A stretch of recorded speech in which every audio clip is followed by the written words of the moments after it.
La question de la transmission du texte coranique a toujours suscité l'intérêt des chercheurs.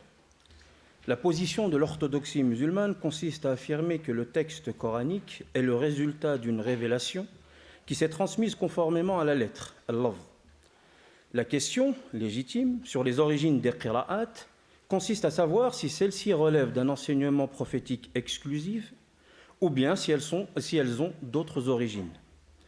L'idée que la transmission du Coran fut transmise d'après le sens n'est en fait pas nouvelle.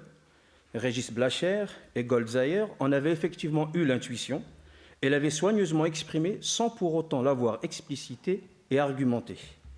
Elle tire aussi son origine dès les premiers temps de l'islam.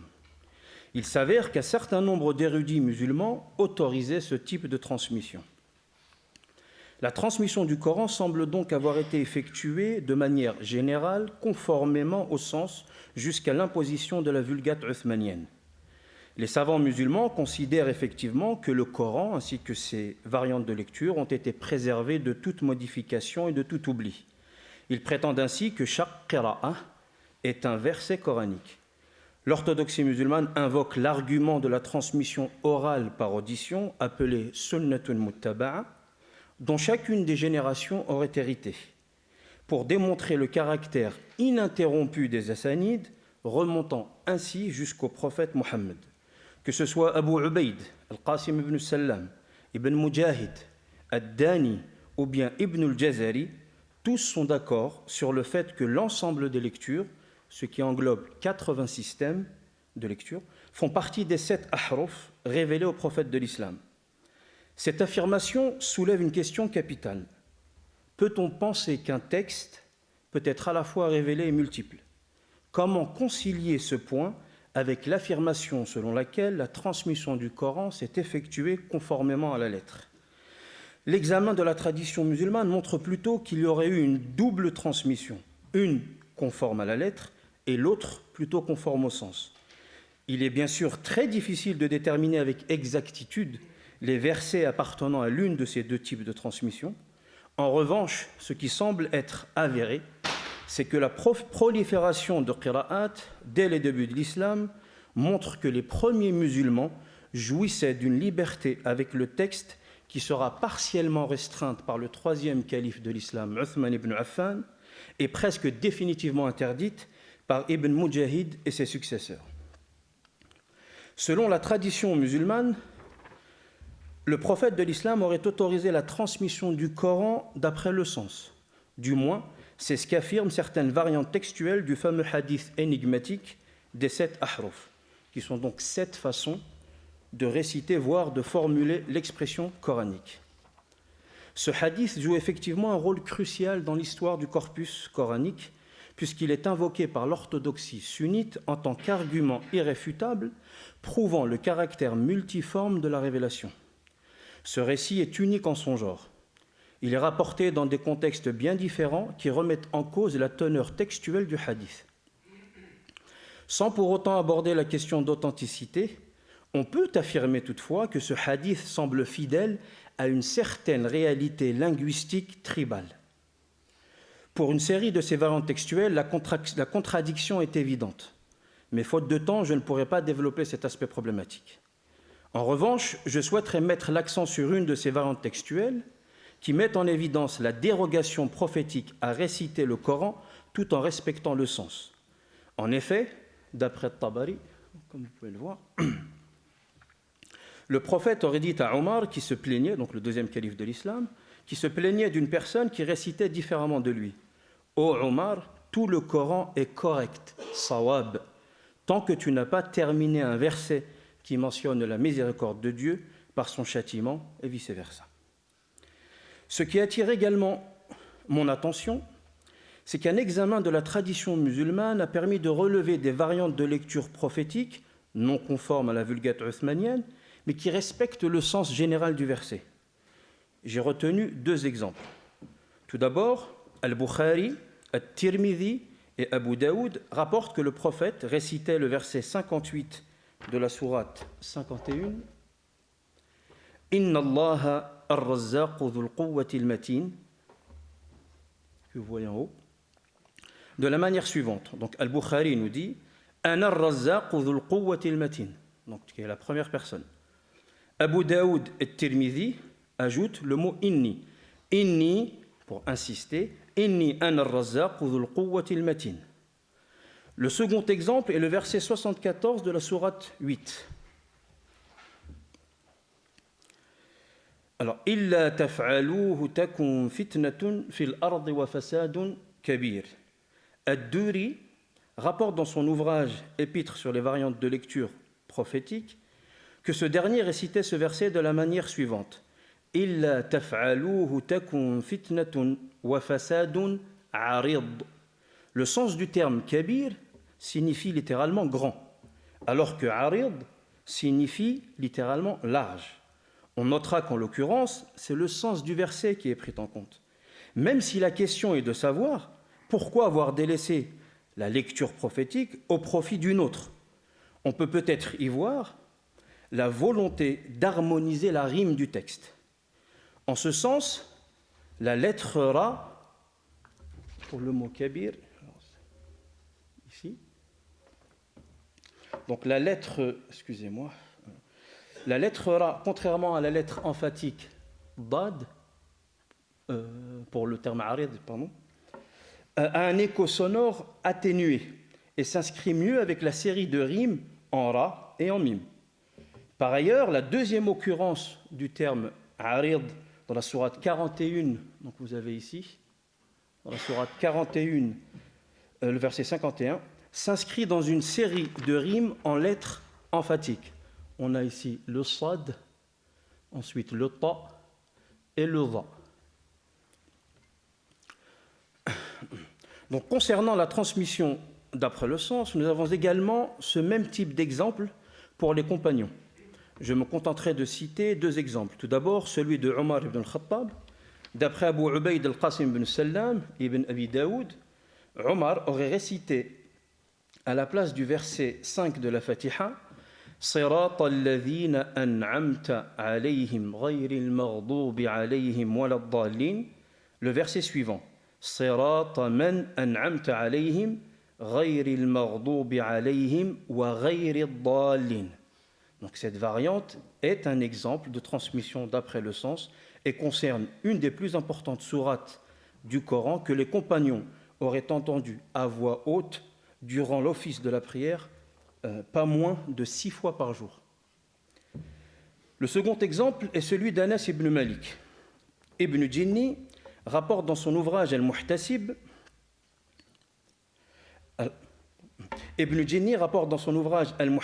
qu'Anas ibn Malik aurait récité le verset 5 de la sourate 73 Inna nashi'ata al-layli hiya ashaddu wat'an wa aqwamu qila, de la manière suivante Aswabu qila. Lorsqu'on lui a dit que le verset était aqwamu qila, il répondit que vous récitez aqwam ou aswab ou ahya, le sens est le même. J'ai pu effectivement relever deux commentaires très intéressants d'Ibn Jinni qui montrent l'évolution de sa position. Le premier commentaire se situe au niveau de la sourate 9 et concerne le terme yajmahun du verset 57 qui signifie se précipiter abattu. Il rapporte en effet qu'Anas ibn Malik aurait récité le terme yajmizun à la place de ce mot, qui ont le même sens. Ibn Jinni, tout en reconnaissant que cela ressemblait à une récitation conforme au sens, déclare que les musulmans sont obligés de croire qu'Anas a récité ces termes devant le prophète. Ibn Jinni tient ce propos, bien que le contexte ne s'y prête pas, puisque Anas ne rapporte pas cette variante du prophète, mais la mentionne dans un contexte de synonymité. Le deuxième commentaire, chronologiquement plus tardif, puisqu'il concerne le verset 5 de la sourate 73, donc en fin de Coran. Donc Ibn Jinni affirme cette fois-ci que les compagnons prenaient en compte le sens et qu'ils se permettaient de l'exprimer différemment sans ajouter d'autres commentaires.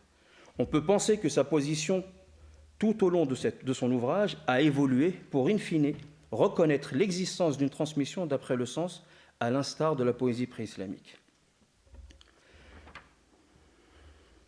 Je souhaiterais maintenant attirer votre attention sur une tradition qui met en évidence que la version coranique d'Ibn Mas'ud serait considéré par le prophète lui-même comme étant la version primitive, la version brute du texte coranique. En effet, la tradition musulmane rapporte que le prophète aurait dit au sujet d'Ibn Mas'ud, celui qui souhaite réciter le Coran radban, et dans certaines variantes ratban, c'est-à-dire comme lorsqu'il vient à peine d'être révélé, qu'il le récite selon la variante ou la lecture d'Ibn Abd, qui n'est autre qu'Ibn Mas'ud. Nous sommes face à un récit très explicite qui mentionne en amont une version coranique primitive, pas encore achevée, pas encore aboutie, et par raisonnement par l'absurde, mafhoum al-mukhalafa, nous avons donc en aval une version polissée, achevée. Afin de nous rendre compte de la nature de ces deux états du texte coranique, je vous propose de comparer quelques exemples de variantes d'Ibn Mas'ud et d'autres avec celles de l'édition du Caire. Je ne sais pas si on voit très bien. Alors vous avez ici l'édition du Caire, je ne sais pas si vous arrivez à bien lire. Ma nansakh min, donc le verset 106 de la sourate 2. Ma nansakh min ayatin aw nunsiha. Donc vous avez la traduction juste en bas. Donc on a la variante d'Ibn Mas'ud qui est Ma nunsik min ayatin aw nansakha naji bi mithliha aw khayrin minha, qui est un petit peu redondante. Vous avez celle de Salim Maula Hudhayfa qui est un petit peu plus fluide. Ma nansakh min ayatin aw nunsikaha. Nous avons un deuxième exemple, donc le verset 240 de la sourate 2, وَالَّذِينَ يُتَوَفَّوْنَ مِنْكُمْ وَيَذَرُونَ أَزْوَاجًا وَصِيَّةً لِأَزْوَاجِهِمْ, pour l'édition du Caire. Pour la variante d'Ibn Mas'ud, وَالَّذِينَ يُتَوَفَّوْنَ مِنْكُمْ كُتِبَ عَلَيْهِمْ الْوَصِيَّةُ لِأَزْوَاجِهِمْ, qui est encore une fois un petit peu redondante. Nous avons également la variante d'Ubay ibn Ka'b qui utilise un autre terme, le terme mata'. وَالَّذِينَ يُتَوَفَّوْنَ مِنْكُمْ وَيَذَرُونَ أَزْوَاجًا فَمَتَاعٌ لِأَزْوَاجِهِمْ. Le troisième exemple, qui concerne le verset 7 de la sourate 3, donc le verset suivant, وَمَا يَعْلَمُ تَأْوِيلَهُ إِلَّا اللَّهُ وَالرَّاسِخُونَ فِي الْعِلْمِ يَقُولُونَ. La variante d'Ibn Mas'ud, qui est une formulation complètement différente, إِن تَأْوِيلُهُ إِلَّا عِنْدَ اللَّهِ وَالرَّاسِخُونَ فِي الْعِلْمِ يَقُولُونَ. Puis nous avons la variante d'Ubay ibn Ka'b, où le verbe yaqulun est conjugué au singulier. Alors, ces quelques exemples, d'une série d'exemples, permettent d'établir les faits suivants. Excusez-moi, pardon. Tout d'abord, si l'on se fie à la tradition mentionnée un peu plus haut, celle du texte primitif d'Ibn Mas'ud, on est en droit de penser que la variante d'Ibn Mas'ud devait être la plus fidèle à l'arrestation prophétique et que les autres ne seraient que des versions améliorées du texte. Enfin, on peut également penser que les variantes de lecture sont la conséquence d'une appropriation subjective du texte coranique d'après le sens de la part des compagnons. Ce qui est également intéressant, c'est qu'on relève le même mode de transmission dans les passages coraniques dits abrogés. Faute de temps, je ne peux pas vous les montrer, mais vous avez l'exemple du verset de la lapidation et également le verset de l'Ouadi, où on a plusieurs variantes textuelles pour le même verset.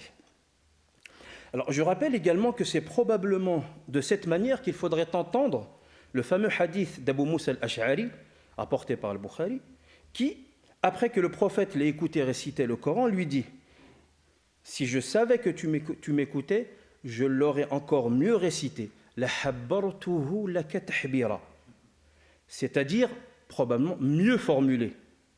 C'est également pour cette raison que Saïd ibn al-As, qualifié de très éloquent, figure parmi les membres de la commission mandatée par Uthman. La question est pourquoi faire appel à un très jeune compagnon, âgé de 9 ans à la mort du prophète et d'une vingtaine d'années lors de la collecte uthmanienne, alors qu'Ibn Mas'ud, illustre mémorisateur du Coran, ou bien même Ibn Abbas, qui est de sa génération et fin connaisseur du Coran, était présent. On dira, si l'on croit Zahabi, que l'éloquence et le caractère soutenu de l'expression coranique lui reviennent parce qu'il s'exprimait comme le prophète.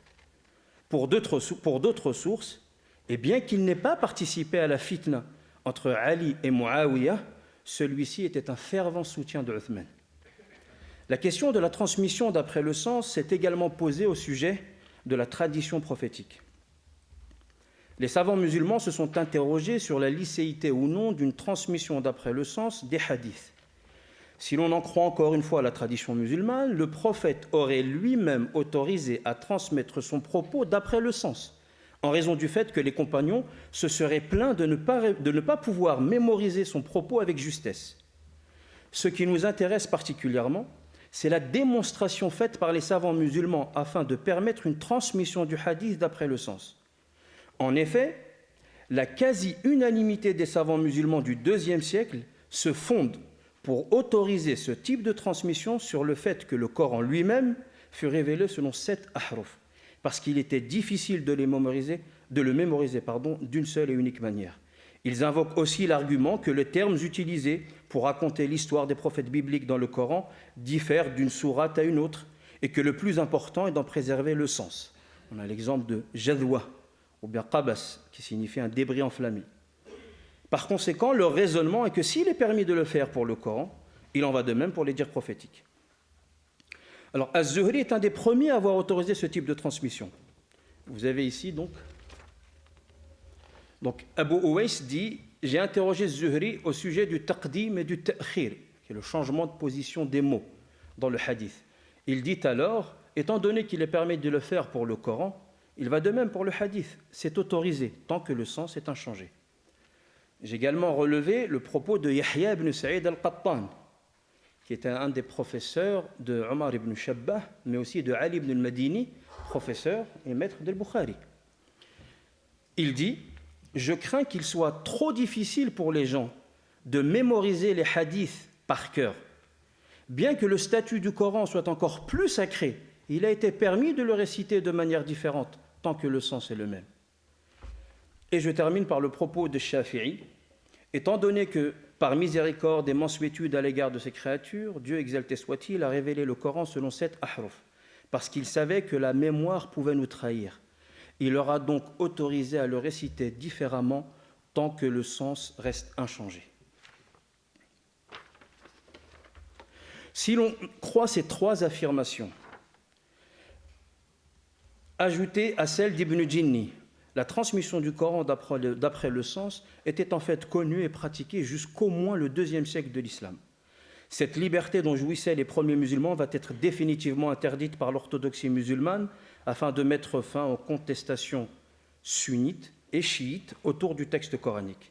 C'est avec Ibn Mujahid que la lecture selon les variantes d'Ibn Mas'ud devient interdite, bien qu'elle le fût auparavant pour des raisons politiques par Al-Hajjaj ibn Yusuf al-Thaqafi.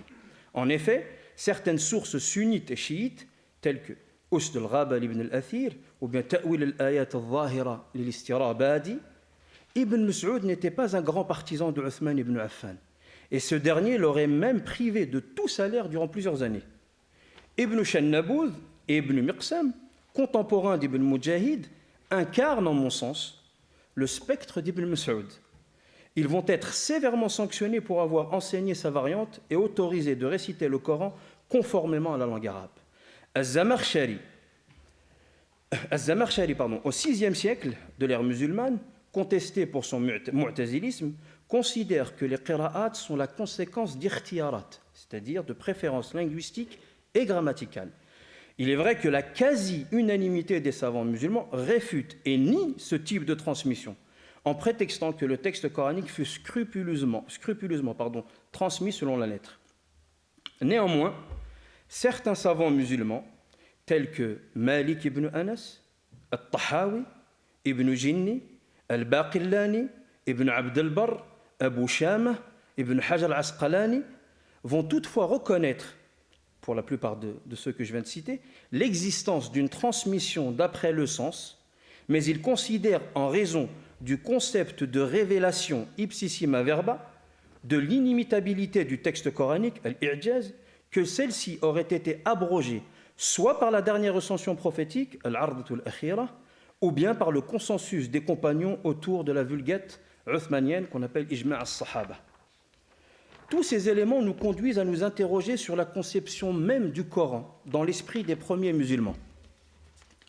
L'examen des ouvrages du droit musulman permet de mieux cerner l'état d'esprit de ses savants sur ce point et montre son évolution depuis les débuts de l'islam jusqu'au IIIe siècle de l'ère musulmane, où le texte coranique a été défini comme parole divine, incréée et immuable par les traditionnistes. Les juristes musulmans sont d'accord, du moins de prime abord, sur l'obligation de réciter en arabe le texte coranique durant l'office de la prière. On rapporte qu'Abu Hanifa aurait autorisé la récitation du Coran en persan. Cette position a effectivement des incidences sur la conception même du Coran et sur le débat autour de son statut. Il paraît évident que pour aboutir à celle-ci, Abu Hanifa devait considérer que la parole divine était créée et se transmettait selon le sens. Selon les traités de jurisprudence hanafite, la dérogation autorisée par Abu Hanifa n'était pas en faveur des seuls non-arabes. J'ajouterai également que selon ces mêmes traités, il aurait autorisé la lecture de la Torah et des évangiles dans la prière à condition de s'assurer que les passages lus ne soient pas falsifiés. Pour Al-Kassani, juriste hanafite, Abu Hanifa considérait le lafz, le terme coranique, non pas comme la parole de Dieu, kalam Allah, mais plutôt comme une manière d'exprimer le sens voulu par Dieu, quelle que soit la langue dans laquelle cela était exprimé. Il déclare les propos suivants.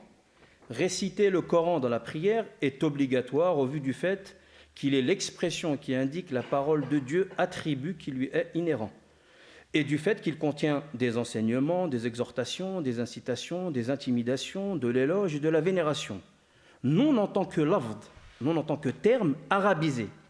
L'expression avec tel ou tel terme, importe peu tant que le sens est respecté. Bien que ces propos soient attribués à Abu Hanifa, les savants hanafites postérieurs ont démenti cette attribution en prétextant que rien d'authentique n'était rapporté en ce sens. Ils n'hésitèrent pas, en revanche, à affirmer sans aucun élément probant qu'Abu Hanifa considérait le Coran comme parole divine incréée. Sans pour autant préciser ici, faute de temps, les divergences entre les écoles théologiques sur la nature du Coran, je me permets de croire que l'histoire complexe du corpus coranique et de ses qira'at est probablement au cœur de cette polémique. Elle semble avoir été écartée du débat en raison de ses incidents sur le statut de la révélation, des qira'at et sur l'inimitabilité du Coran. Curieusement, les mu'tazilites, qui considèrent que le Coran est une parole créée, ne mentionnent pas dans leur argumentation, à l'appui de leur vue, ni le hadith de cet ahruf, ni l'histoire du corpus coranique et ses qira'at. Il est vrai que si la transmission du texte coranique s'est effectuée conformément au sens, elle ne peut être que créée émanant d'un être créé. Et cela interroge le phénomène de la révélation et la question de l'inimitabilité du Coran, concept essentiellement fondé sur l'agencement du Coran, Nazm al-Qur'an, et sa structure. On constate effectivement du fait que jusqu'à la deuxième moitié du IIIe siècle de l'ère musulmane, la formation d'une doctrine sur le Coran se trouve au centre des préoccupations théologiques. Il fallait un système qui fasse droit tant à l'unicité divine qu'au Coran, en tant que révélation de la parole divine éternelle, pour que puisse être abordé l'aspect de miracle et de preuve de la prophétie du Coran. Néanmoins, par la suite, le centre de gravité théologique va être transféré de sorte que l'attention des théologiens portera uniquement sur le Coran comme miracle prouvant la mission prophétique de Mohammed et s'occupera à déterminer la nature miraculeuse du Coran. La question d'Ijaz, comme je l'ai dit tout à l'heure, qui était propre à l'agencement du Coran, Nazm al-Qur'an, va devenir avec el-Jahir, contrairement à un Nazm, un Ijaz d'ordre stylistique, balaghi, qui prend donc en considération al-alfaz, les termes. Cette question, loin d'être unanimement acceptée, née après la standardisation et la mise par écrit du texte coranique, reste fortement liée à la nature de ce dernier et de ses qira'at. En conclusion, excusez-moi, je crois que... Oui, pardon. En conclusion, la transmission du Coran semble avoir été effectuée conformément au sens jusqu'au IIe, IIIe siècle de l'ère musulmane. L'imposition de la Vulgate dite conforme à la révélation, dont les enjeux sont plus d'ordre politique que religieux, a coïncidé avec l'instauration de tous les concepts disciplinaires, le hadith des sept ahruf, la ard al-akhira, la question de l'abrogeant et de l'abrogé, et influencer les dogmes théologiques et juridiques.